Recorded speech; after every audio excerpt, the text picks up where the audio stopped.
ত্রয়োদশ জাতীয় সংসদ নির্বাচনকে সামনে রেখে বিএনপি চেয়ারপারসন বেগম খালেদা জিয়া ও ভারপ্রাপ্ত চেয়ারম্যান তারেক রহমানের নিরাপত্তা নিশ্চিত করতে একটি বুলেট প্রুফ গাড়ি কেনার অনুমতি দিয়েছে স্বরাষ্ট্র মন্ত্রণালয়। পাশাপাশি নেতাদের জন্য একটি বুলেট প্রুফ মিনিবাসের অনুমতি দেওয়া হয়েছে।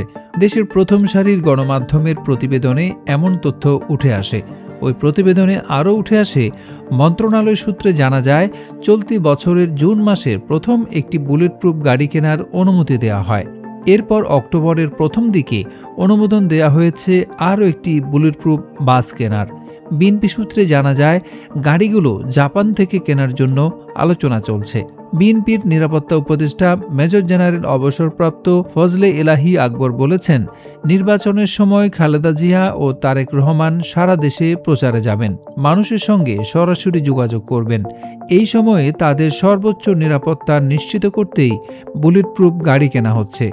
স্বরাষ্ট্র মন্ত্রণালয়ের কর্মকর্তারা জানিয়েছেন, রাজনৈতিক দলের জন্য বুলেট প্রুফ গাড়ির অনুমতি সাধারণত খুব কম দেওয়া হয়। অতীতে কেবল রাষ্ট্রপতি, প্রধানমন্ত্রী, বিদেশি দূতাবাস বা আন্তর্জাতিক সংস্থার প্রতিনিধিদের জন্য এ ধরনের অনুমতি দেওয়া হয়েছে।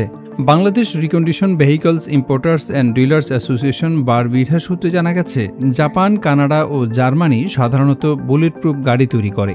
শেখ হাসিনার জন্য ৯০-এর দশকে এবং ২০০৯ সালে সরকার গঠনের পর বুলেট প্রুফ গাড়ি আনা হয়েছিল জাপান থেকে। বারভিডার সভাপতি আব্দুল হক বলেছেন, বেসরকারিভাবে কেউ বুলেট প্রুফ গাড়ি আনতে পারেন না, এটি সরকারিভাবে অনুমোদিত হতে হয়। একটি গাড়ির দাম প্রায় $2 লাখ, আর ৮০০% শুল্ক দিয়ে আনলে মোট খরচ দাঁড়ায় ২২ কোটি টাকা।